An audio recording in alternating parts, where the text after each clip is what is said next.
السلام علیکم ورحمۃ اللہ وبرکاتہ۔ سورۃ البقرہ آیت نمبر 180۔ اعوذ باللہ السمیع العلیم من الشیطان الرجیم من ھمزہ ونفخہ ونفثہ۔ اس آیت مبارکہ میں اللہ تعالیٰ نے وصیت کی فرضیت کا ذکر کیا کہ تم پر وصیت فرض ہے۔ وصیت یعنی انسان اپنے مرنے کے بعد اپنے مال کے بارے میں یا وہ چیزیں کہ جس کے حقوق اس پر لازم تھے، ضروری نہیں ہے کہ مال، بعض دفعہ انسان کی کچھ ذمہ داریاں ہوتی ہیں، اس کے کچھ حقوق ہوتے ہیں، اس کے بارے میں بھی وصیت ہو سکتی ہے۔ تو شروع اسلام کے اندر یہ وصیت فرض تھی۔ اس وقت تک وراثت اسلام نے بیان نہیں کی تھی، بس جو فوت ہو جاتا بس ایسے تھا کہ جس کا زور چل گیا وہ لے گیا۔ اسلام نے یہ فرمایا کہ تم وصیت لازمی کر کے جاؤ اپنے مال سے۔ پھر جب وراثت کی آیات اتری تو اس میں والدین اور قریبی رشتہ داروں کے لیے وصیت کا حکم جو تھا وہ ختم کر دیا گیا، کیونکہ اللہ نے کچھ رشتہ داروں کا حصہ خود مقرر کر دیا کہ اب اتنا حصہ تم نے ان کو دینا ہے، اس میں تم مداخلت نہیں کر سکتے۔ رہ گئے وہ رشتہ دار کہ جن کو حصہ نہیں قرآن نے دیا تو ان کے لیے وصیت ہو سکتی ہے۔ اب وصیت کا کیا حکم ہے؟ تو وصیت کی اب بھی دو صورتیں ہیں۔ ایک صورت یہ ہے کہ آپ کی زندگی کے کچھ معاملات کا تعلق لوگوں کے ساتھ ہے، مثلا آپ نے کچھ لوگوں کا قرض دینا ہے، یا آپ کے ذمے کچھ ایسے حقوق ہیں جن کا تعلق لوگوں کے ساتھ ہے، تو آپ کے ذمے لازم ہے کہ ایک لمحہ گزرنے سے پہلے بھی آپ اپنی وصیت لکھ دیں، تاکہ آپ کو کسی بھی وقت اگر موت آئے تو کسی کی حق تلفی نہ ہو۔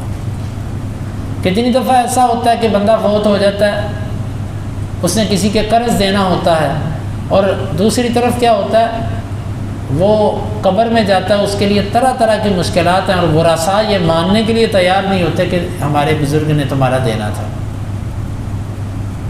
تو جب آپ کا کسی سے لین دین کا معاملہ ہے یا حقوق العباد کا معاملہ ہے تو اس کی وصیت لازمی اپنی ڈائری پہ لکھ دیں۔ اللہ کے نبی صلی اللہ علیہ وسلم نے فرمایا کہ کسی ایک بندے کے لیے یہ لائق نہیں کہ اگر وہ وصیت کرنا چاہتا ہو تو ایک رات بھی گزرے کہ اس کی وصیت اس کے پاس لکھی نہ ہو، یعنی وصیت اس کے پاس فوری لکھی ہونی چاہیے۔ عبداللہ بن عمر کہتے ہیں کہ یہ حدیث سنتے ہی میں نے اپنی وصیت اسی وقت لکھ کے رکھی۔ لہٰذا وصیت اگر تو اس کا تعلق لوگوں کے حقوق کے ساتھ ہے تو یہ وصیت کرنا فرض ہے، لازم ہے۔ اگر اس کا تعلق لوگوں کے حقوق سے نہیں، آپ احسان کرنا چاہتے ہیں کسی کے ساتھ، اپنی جائیداد میں سے کسی کو کچھ دینا چاہتے ہیں یا کچھ ایسا ہے، تو یہ لکھنا ایک مستحب ہے، کیونکہ اگر آپ نہیں لکھتے تو اس سے کسی کا حق نہیں مارا جائے گا، لیکن جو آپ نے کسی کا دینا ہے اگر وہ نہیں لکھتے تو اس سے کسی کا حق مارا جائے گا۔ تو اب بھی ایسی وصیت جس کا لوگوں کے حقوق سے تعلق ہے وہ لازم ہے، لیکن جس کا احسان اور تطوع اور نوافل کے ساتھ تعلق ہے وہ لکھنے بہتر ہے، مستحب ہے، نہ لکھیں تو کوئی گناہ نہیں۔ یہ ہے وصیت کا مسئلہ۔ وصیت کب کرنی ہے؟ ان ترک خیرا، خیر سے مراد یہاں پر مال ہے۔ مفسرین نے لکھا کہ مال اگر انسان کے پاس اتنا ہو کہ اس کے ورثاء کو بھی اچھا ملے اور پھر بچ جائے تو پھر اس کے لیے ہے کہ وہ وصیت کرے۔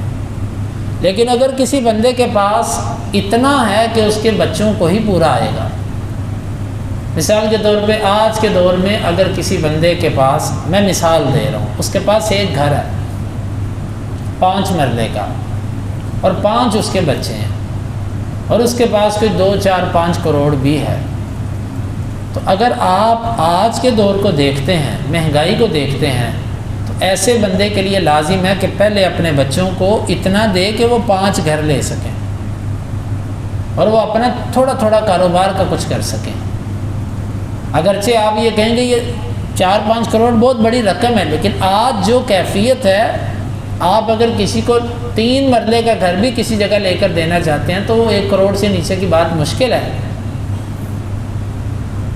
تو اگر کسی بندے کے پاس اتنا مال ہے کہ اس کو پتہ ہے کہ میرے بچے ان سب کو ملے گا اور وافر ملے گا، ان کی ضرورت سے کم نہیں ہے، تو ایسے بندے کو چاہیے کہ وہ لازمی وصیت کرے۔ لازمی سے مراد ہے کہ اخلاقاً ایسا کرے، شریعت نے فرض نہیں کیا اس میں، وصیت کرے وہ بندہ۔ لیکن اگر کسی بندے کے پاس مال تھوڑا ہے، اس کے اپنے بچوں کے لیے، اپنے ورثاء کے لیے ہے، تو اس کو چاہیے کہ وہ اس سے بہتر ہے کہ اس کے ورثاء زندگی میں بعد میں دوسروں کے آگے ہاتھ پھیلاتے پھریں، وہ خود ہی اپنے ورثاء کو مالدار چھوڑ کے جائے۔ حدیث آپ نے واضح فرمایا کہ تو اپنے ورثاء کو مالدار چھوڑ کے جائے، یہ بہتر ہے اس سے کہ لوگوں کے آگے وہ ہاتھ پھیلاتے پھریں۔ تو لہٰذا اگر کسی بندے کو اللہ نے بہت نوازا ہے اور وہ اپنے ورثاء کو دینے کے لیے بھی اس کے پاس وافر ہے، تو اس کو چاہیے وہ وصیت کرے۔ دوسرا بندہ جس کے پاس اتنے وسائل نہیں ہیں، اس کو چاہیے وصیت نہ کرے۔ ہاں چھوٹی موٹی وصیت کی کوئی بات نہیں ہوتی، 5,000 10,000 لاکھ اتنی وصیت تو کسی کو محسوس بھی نہیں ہوتی۔ جی میرے وفات کے بعد میرے پیسوں سے ایک فلٹر کا پلانٹ لگوا دینا، یا اس سے جو ہے نا کوئی کنواں کھدوا 4-5 لاکھ، یعنی کہ اتنی وصیت کا عام طور پر ورثاء برداشت کر جاتے ہیں، کیونکہ صدقے جاریہ سے اس کا تعلق ہے۔ باقی بڑی وصیت وہ ایسی نہ کر کے جائے کہ اپنے ورثاء کے لیے وہ پریشانی بنا دے۔ وصیت کس حد تک ہونی چاہیے؟ اللہ کے نبی صلی اللہ علیہ وسلم نے زیادہ سے زیادہ جو اجازت دی ہے وہ 33%، تیسرا حصہ، اور آپ نے اس کے بارے میں بھی فرمایا تھا والثلث کثیر، اور یہ تیسرا حصہ بھی زیادہ ہے۔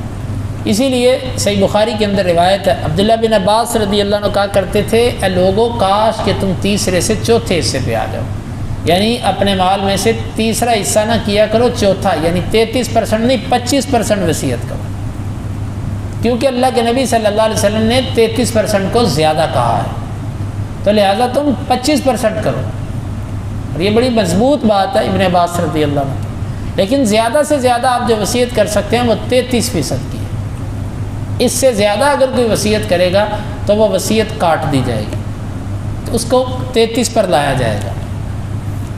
اگلی بات، وصیت کس کے لیے ہو سکتی ہے؟ وصیت وارث کے لیے نہیں ہو سکتی۔ وارث سے مراد ہے کہ جس کا حصہ اللہ نے قرآن میں بیان کر دیا کہ تمہاری جائیداد میں اس کا اتنا حصہ، اس کا اتنا، اس کا اتنا، اس کے لیے آپ وصیت نہیں کر سکتے۔ ماں ہے، باپ ہے، اولاد ہے، بیوی ہے، ان کے لیے وصیت نہیں ہے۔ یا جو اصحاب الفرائض 12 ہیں جن کا ہم نے اپنی وراثت کی کلاس میں ذکر کیا ہے، جو ہماری ہفتہ وار کلاس ہوتی ہے، اس میں ہم نے ذکر کیا کہ فرضی حصہ قرآن نے کن کن کا بتایا، اور اسی طرح عصبات، ان کا بھی عصبہ اور چیز ہوتا ہے، لیکن اصحاب الفرائض ان کے لیے وصیت نہیں ہو سکتی۔ اگر اصحاب الفرائض نہیں ہے پھر جو عصبہ ہے پھر اس کے لیے وصیت نہیں ہو سکتی، جو وارث بن رہا ہے۔ خلاصہ یہ ہے کہ جو وارث بن رہا ہے اس کو وصیت نہیں ہو سکتی، وصیت اس کو کی جائے گی کہ جو وارث نہیں۔ مثلا آپ کا ایک بیٹا آپ کی زندگی میں فوت ہو گیا، اب آپ کے باقی بیٹے ہیں، اب آپ کے پوتے ہیں، فوت ہونے والے بیٹے کی اولاد ہے، پوتے پوتیاں آپ کی ہیں، آپ کہتے ہو جی میرا وہ بیٹا فوت ہو گیا، اس کا وراثت میں کوئی حصہ نہیں ہے، ٹھیک ہے کوئی حصہ نہیں، لیکن آپ وصیت کر سکتے ہو کہ نہیں کر سکتے؟ آپ یہ وصیت کر سکتے ہو کہ میرے بیٹے کو جتنا حصہ ملنا تھا اتنا حصہ میرے پوتوں کو دو، کیونکہ اگر وہ حصہ تیسرے حصے سے زیادہ نہیں جاتا تو دو۔ آپ وصیت کر سکتے ہو اگر آپ کا دل مانے۔ لہٰذا ہمارے پاکستان کے اندر تو پوتے کو زبردستی جبراً وارث بنایا جاتا ہے، یہ غلط ہے، یہ اللہ کے قانون میں ایسا نہیں ہے، پوتے کو وارث نہیں بنایا جا سکتا تایوں چچوں کے ہوتے ہوئے۔ ہاں پوتے کے لیے وصیت ہو سکتی ہے۔ اسی طرح وہ ورثاء کہ جو آپ سمجھتے ہیں کہ مستحق ہیں لیکن ان کو وراثت نہیں مل سکتی کیونکہ قریبی رشتہ دار موجود ہیں، آپ ان کے لیے بھی وصیت کر سکتے ہیں۔ تو یہاں پر اللہ تعالیٰ نے فرمایا کہ والدین اور اقربین کے لیے وصیت کر جاؤ، لیکن یہ حکم منسوخ ہو گیا، والدین کے لیے وصیت نہیں ہو سکتی، وہ قریبی رشتہ دار جو وارث ہیں ان کے لیے وصیت نہیں ہو سکتی۔ کچھ صورتیں ایسی ہیں کہ والدین کے لیے بھی وصیت ہو سکتی، مثلا والد کافر ہے،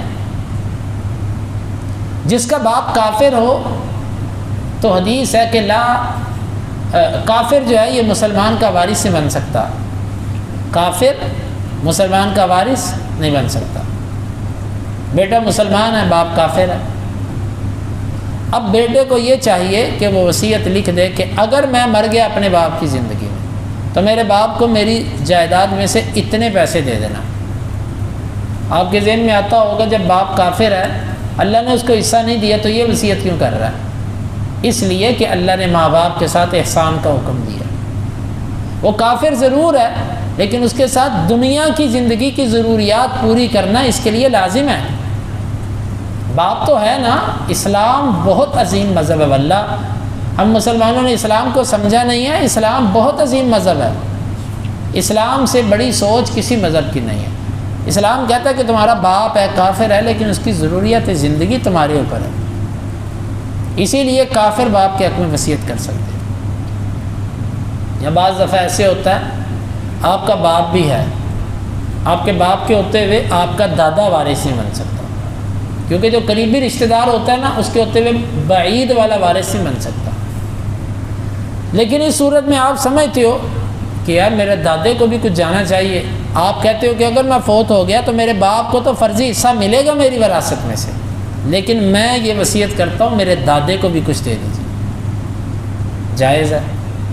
تو کچھ صورتیں ایسی ہیں کہ آپ وصیت کر سکتے ہو، یا آپ کا بیٹا ہے کوئی کافر ہے، کافر وارث نہیں بن سکتا، آپ وصیت کر جاتے ہو یار ٹھیک ہے یہ میرا بیٹا ہے یہ کافر ہے لیکن اگر میں مر جاؤں تو میری زندگی میں کچھ اس کو دنیا کی زندگی کے لیے دے دینا، باقی آخرت اس کی رب جانے اور یہ جانے۔